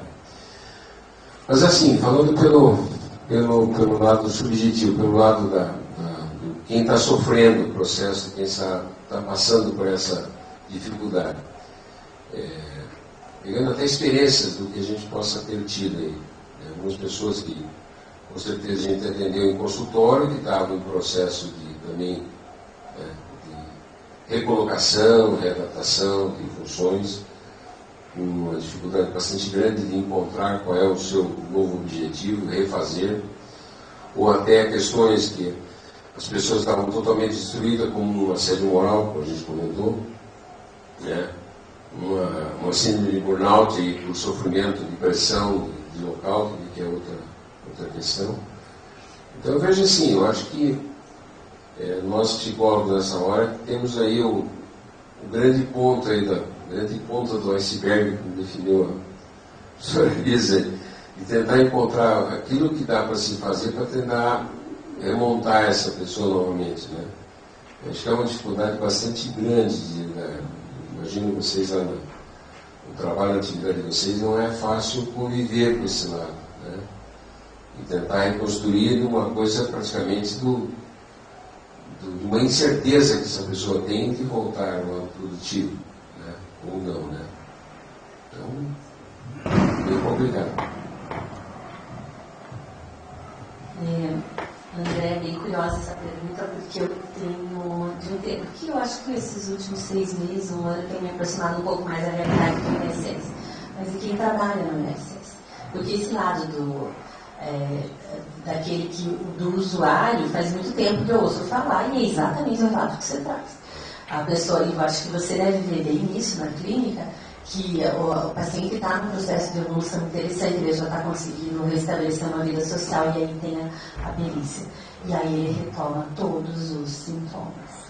E ele passa toda aquela, né, ele regride muito significativamente próximo da perícia, exatamente por esse temor de voltar ao ambiente de trabalho onde ele foi humilhado e também de achar que aquilo que ele está dizendo é coisa da cabeça dele, que é uma outra coisa, né? Não ser reconhecido no seu próprio sofrimento. Isso traz um dano psíquico bastante significativo, né? Eu não sou reconhecido naquilo que eu estou dizendo que eu estou sofrendo. E aí, então, quer dizer, a própria autossegurança é afetada. Então, eu é que a minha percepção é que está errada, então eu estou louco. Né? Então, começa essa insegurança pessoal, mas da autossegurança afetada. Mas aí, aproximando um pouco daquele que trabalha no INSS, é impressionante, isso eu percebi também com os juízes, que recente, já tem uns 2 anos que eu tenho trabalhado com juízes também, alguns juízes de trabalho, basicamente juízes de trabalho, da área de trabalho. E o que a gente percebe? Eu fiz um levantamento sobre o trabalho dos juízes. Suicídio, transtorno mental, adoecimento, individualismo, falta de coletividade, peso das decisões, tem até uns termos engraçados, os negativismos, né, que eles dizem que sempre um dos lados não vai concordar com a decisão e joga energias negativas, né? Então eles têm que lidar com esse negócio meio espiritual, místico, sei lá o que é do ódio do outro. E aí eles trazem várias situações. Agora a área jurídica toda está passando por um processo judicial eletrônico, tudo está sendo virando arquivo digital, então está mudando muito o trabalho. E aí você vê uma realidade, né, tanto lembrei dos juízes, mas que os peritos do INSS também têm, que é uma realidade onde eles não conseguem lidar com o próprio sofrimento no trabalho deles. Os peritos do INSS, da mesma forma, eles têm várias situações que a gente começou a mapear agora, que nós estamos desenvolvendo uma pesquisa mais específica sobre isso lá no grupo na universidade. Semana que vem a gente começa a ter os primeiros dados dessa pesquisa sobre o trabalho no INSS. E tem outras pesquisas já no Brasil acontecendo sobre isso, e aí você vê que os próprios peritos também não têm condição de lidar com o próprio sofrimento. Eles têm meta, eles têm condições de trabalho precário, eles têm pressão do cliente, eles são mal vistos pelos clientes, eles não têm relação de cooperação no trabalho, eles também sofrem no trabalho, eles também adoecem no trabalho. E eles não têm como lidar com isso. Como é que eles vão ver o sofrimento do outro? Como? Que condição ele tem de ver o sofrimento do outro? Eles têm meta de quantos eles podem liberar para determinado tipo de benefício? Você imagina isso? Sei. Eles têm metas. Né? E eles têm metas, e ele, claro, e tem critérios. Às vezes ele vê a pessoa precisa, mas não está no critério, e ele vai contra o seu próprio valor, ou aquilo que ele acha que deveria ser justo, ele não pode aplicar aquilo. Então ele também sofre. Né? E o sofrimento é ético, de que eu não faço tudo aquilo que eu sei que eu deveria fazer. Então ele também é um trabalhador que sofre. E aí é muito comum os usuários falarem: o perito não olhou na minha cara. E aí você vai falar com o perito, eles estão com isso endurecido, eles estão com estratégias defensivas mobilizadas para conseguir continuar a sua atividade. Agora, em relação ao tratamento, né? Se a gente for ver, toda vítima de assédio moral, eu não gosto do termo vítima, mas todo aquele que é alvo de assédio, ele necessariamente vai adoecer? Não. Tem gente que tem um processo de resistência, de resiliência, que é uma outra discussão perigosa no ambiente de trabalho. Resiliência não é uma competência, né? Não dá para discutir isso agora, mas não dá para tratar como uma competência profissional, não pode. Isso é uma apropriação, e até o Conselho podia fazer uma discussão sobre isso. Pedir licença para praticar o assédio. Sabe, legitimar e naturalizar o assédio. Aguenta, né? Porque a resiliência no meio corporativo é isso. Toma merda, falta de reconhecimento, falta de condições e não adoece e não perde a sua capacidade produtiva. Isso é ser resiliente. Porque você não precisa de reconhecimento, você não precisa ter sucesso para continuar produzindo. Então é um nível de exploração aí bastante intenso, estratégias avançadas de controle. Mas o tratamento, né, dessas pessoas que estão lá vivendo isso.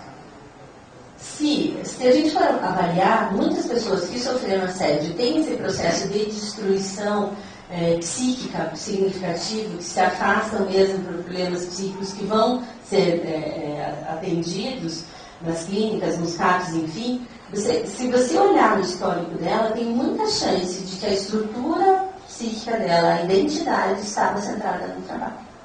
Tem muita chance. Quando ela passou por esse problema, assim, dá para verificar, porque talvez aí esteja a raiz. Muita referência, muito no trabalho, foi questionada a sua capacidade no trabalho.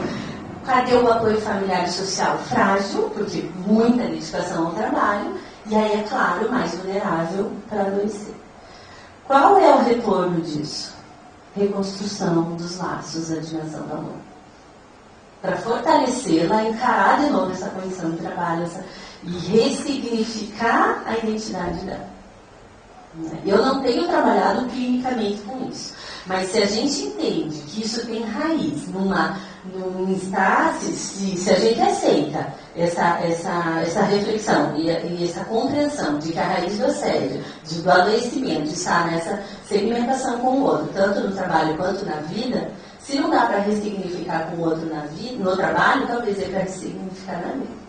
E aí buscar quais são os seus valores, quais são as pessoas que são importantes para você, como você reconstrói os vínculos que perdeu, que tipo de vínculo você perdeu, não perdeu, nunca construiu, o que você quer, porque ali se constrói um outro tipo de identidade. E aí essa pessoa tem uma outra condição de enfrentar o que for que seja no trabalho. Né? Na verdade, eu só queria, acho que essa questão que a Alice fala bem no final da tua fala, das resistências, né, o quanto diz do que é viável, né, das ações individuais que não vão se somar, mas que vão fazer o todo. Eu fiquei pensando assim, depois de 20 anos a gente devia ter começado, né, me lembro que em 93, 94, quando esse processo todo de reestruturação produtiva que fala na Europa já é coisa dos anos 80, no Brasil é coisa dos anos 90, mais concretamente, né?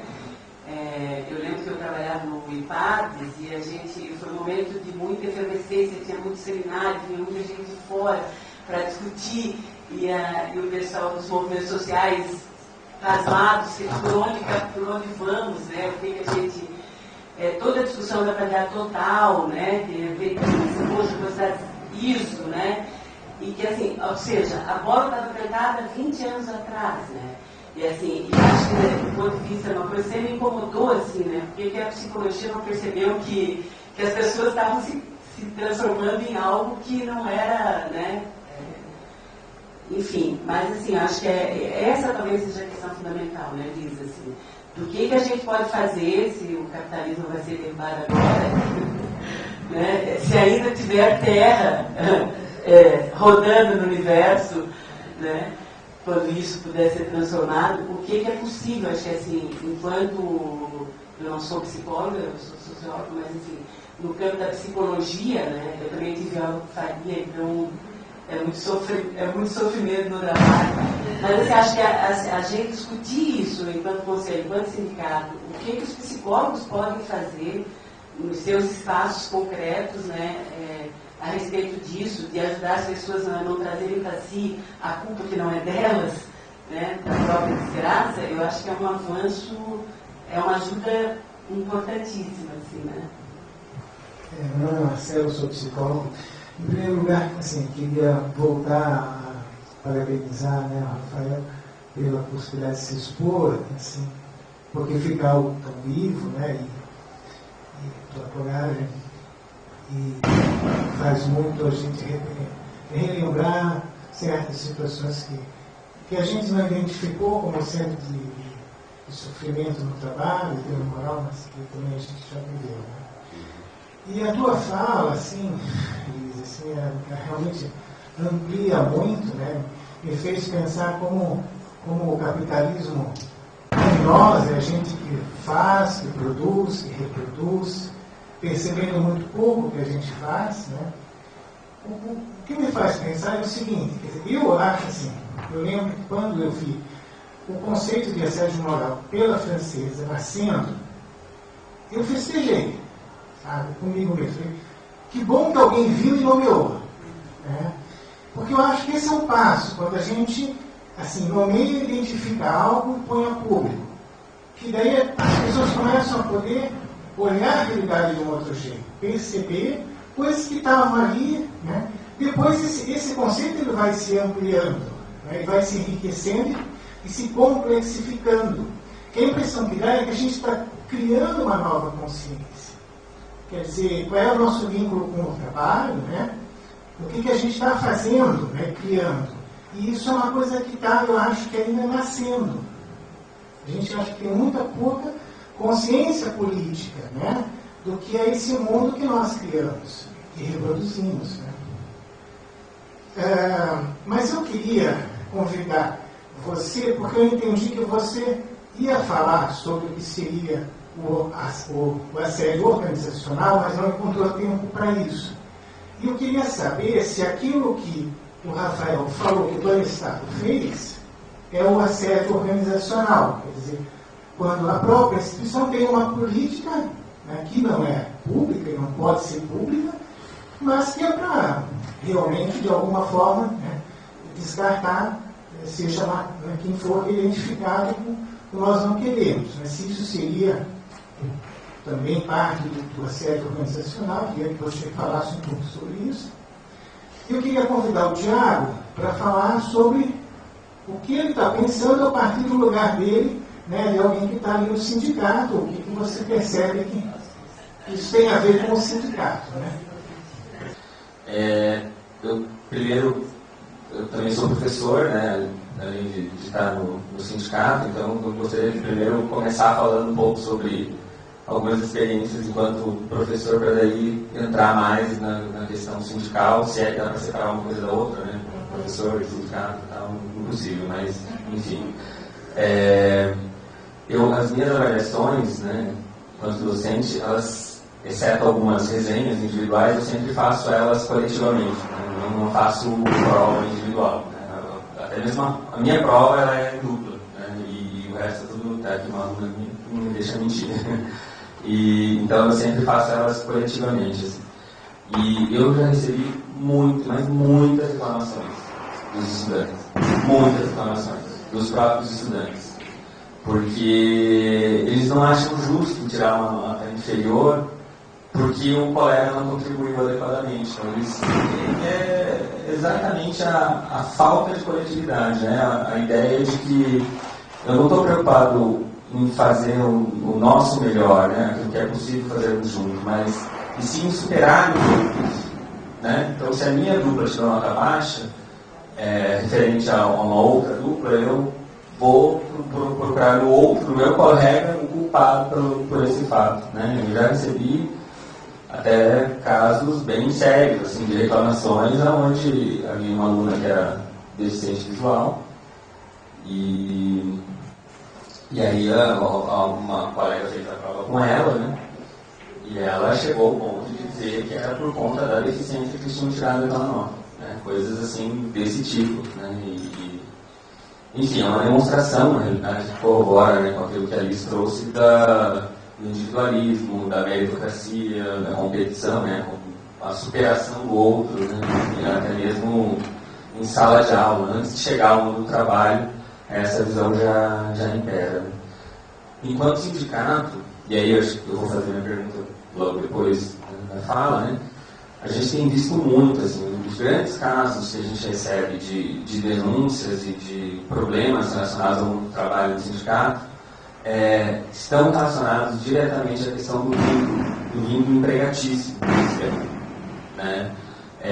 A gente recebe o maior número de denúncias vinculados aos espaços que são terceirizados, né? Espaços onde o poder público deveria oferecer aquele serviço, né? Mediante regime direto, né? Contratação via estatutária, mas ele oferece via uma parceria com uma ONG, uma parceria com uma fundação, uma parceria com um ente privado. E é ali que mora o grande problema, onde a gente tem recebido muitas denúncias. Claro, muitas delas por questão relacionada à falta de atraso do salário, enfim, né, questões mais econômicas em si, e a gente sente muita dificuldade de organizar essas pessoas, né? Aí eu acho que a organização sindical é muito prejudicada nesse sentido, porque o tipo de vínculo direciona também o tipo de ação que você pode ter, né? Então, se eu sou terceirizado, se o meu vínculo empregatício é um vínculo frágil, o assédio moral que me impede de me organizar ele é muito maior, né? É muito mais difícil você se organizar a partir dessa dinâmica. Nós fizemos um evento pelo sindicato só para discutir terceirizações e as pessoas que estão vinculadas de forma maneira terceirizada não estiveram presentes, né? Vieram outros profissionais, mas quem de fato deveria estar presente lá não conseguiram vir, né? Então, isso acho que é muito, muito sério, assim. E a ação do psicólogo nas políticas públicas, de maneira geral, ela é uma ação também política, né? Então, quando você, a partir de um vínculo empregatício, impede essa organização, impede essa atuação, né, mais voltada à área social, você automaticamente também está impossibilitando a própria dinâmica do próprio trabalho, né? Nós tivemos recentemente, o André estava presente, a Célia também, recentemente, não, nesse final de semana, 3 dias atrás, a Conferência Municipal de Saúde, e debatemos a questão das terceirizações na Conferência Municipal de Saúde, e é incrível, né, porque na Conferência Municipal de Saúde nós temos uma parcela dos delegados que são usuários, uma parcela que são trabalhadores e uma parcela que são os gestores.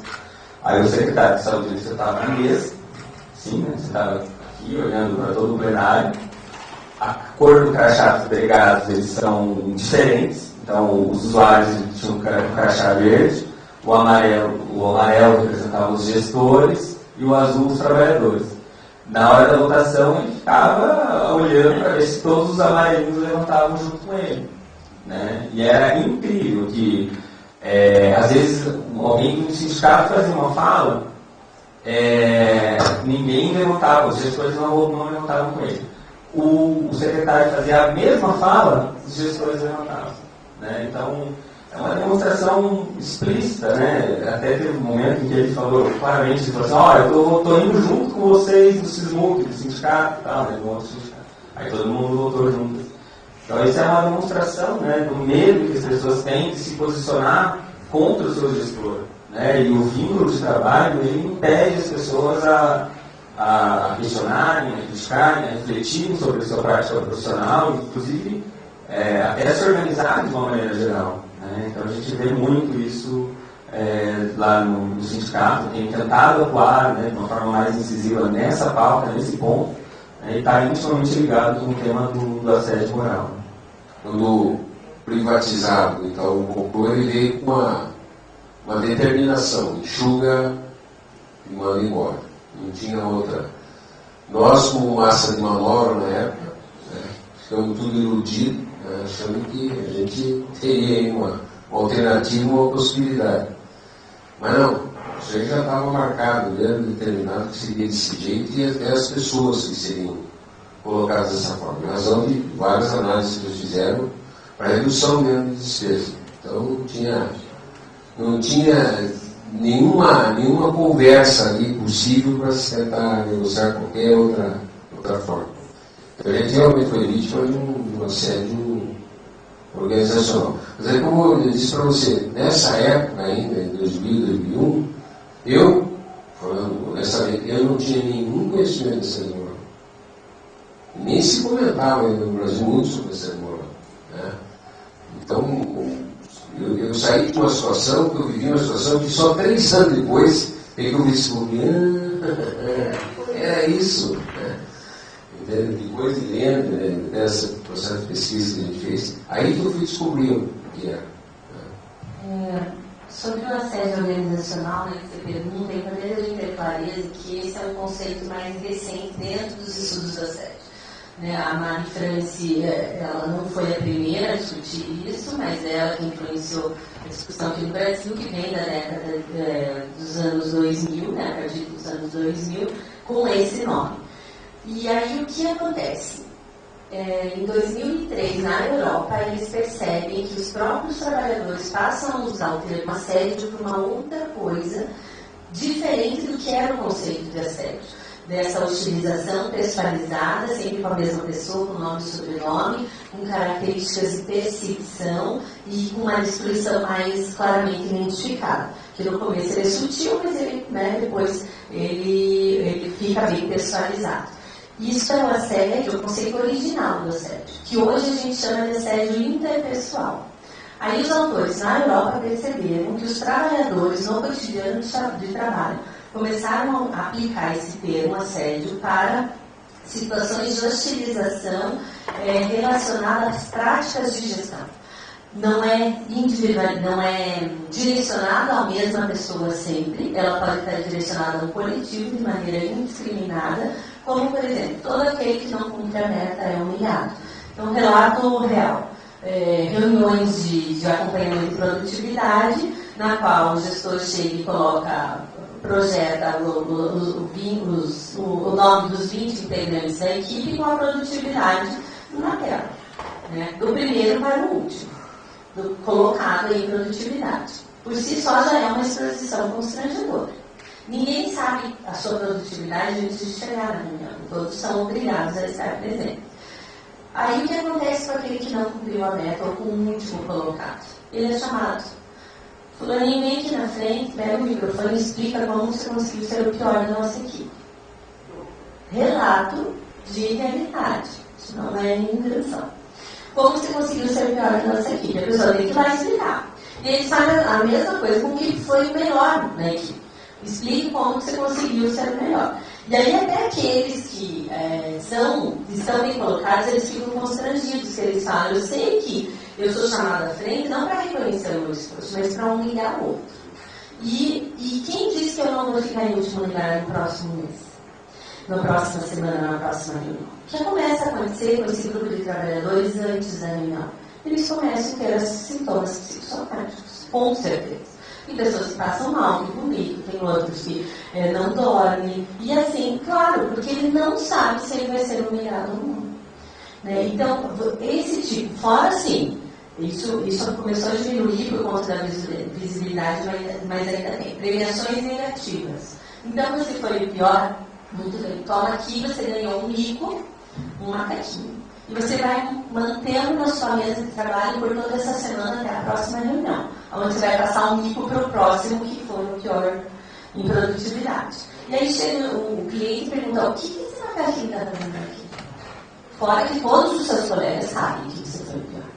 Né? Então, esse tipo de constrangimento, que esse é um leve, né? A gente pode considerar leve, perto de outros casos muito mais abusivos que a gente já ouviu falar. Então, esse é um tipo de assédio organizacional e da estrutura. A política de gestão, ela usa da violência, ela usa do constrangimento, ela usa da hostilização para fazer as pessoas trabalharem. Olha a diferença. Não é mais a destruição do outro, a exclusão do ambiente de trabalho, mas a fazer trabalhar.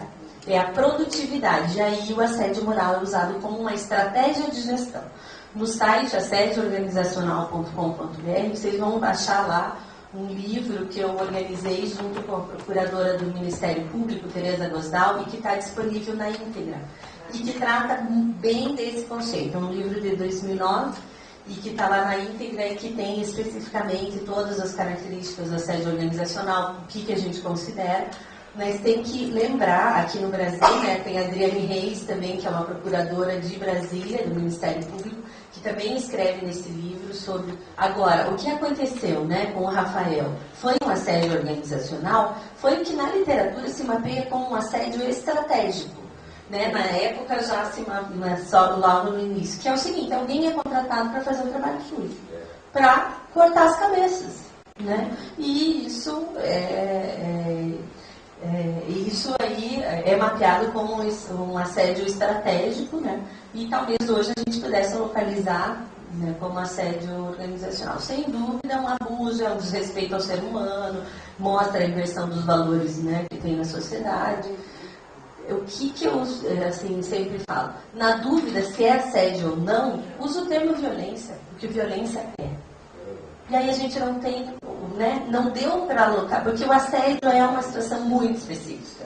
Ele pode ter até a característica do organizacional, mas a violência no trabalho a gente não erra. Na dúvida, usa o termo violência, abuso, né, é mais prudente do que a gente usar tudo assédio. Tá? Sobre o sindicato, eu acho que é curioso, né, como é que os terceirizados eles não vêm para suas discussões para pensar isso, porque e que eles têm os vínculos mais frágeis, sim, mas é um vínculo que, se a gente for olhar, é um vínculo também que já é frágil por natureza e que poderia ser um vínculo exatamente de se questionar algumas coisas. E não é o vínculo, não se questiona, né?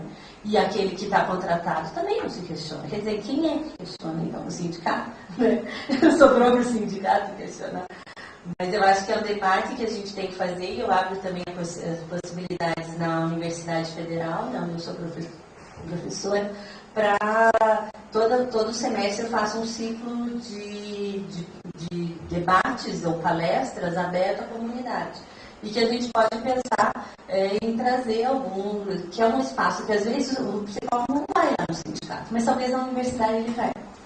Né? Então a gente tem que, se for de interesse do CLP ou próprio sindicato, a gente abrir esses ciclos de palestra como evento de extensão, que é o mesmo modelo aqui, sem custo, né?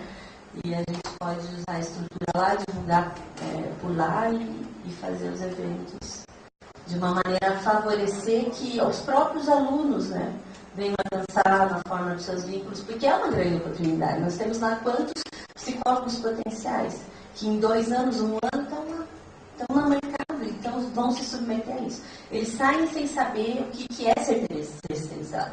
Eles saem sem saber o que é ser uma PJ, ter uma pessoa jurídica, o que é ser um autônomo, qual é a diferença, o que é a CLT, como que se tem um contrato de trabalho, qual é o piso salarial do psicólogo, e eles não sabem. Então eu acho que, de fato, eu vi que tem agora um grupo de estudantes também lá do sindicato, que a gente pode, de repente, articular junto aos estudantes. Afinal, que estudantes nós vamos deixar para esse mundo, né? Que nós não vamos conseguir fazer tudo. Bom, então chegamos ao nosso teto, né, ao nosso horário. Agradecer mais uma vez a presença do Conselho, né, por me convidar para fazer parte da mediação desse debate, dos nossos palestrantes, professor Rafael, professor Elisa Andréia. E nos vemos então em março, né, Sérgio? Então até março.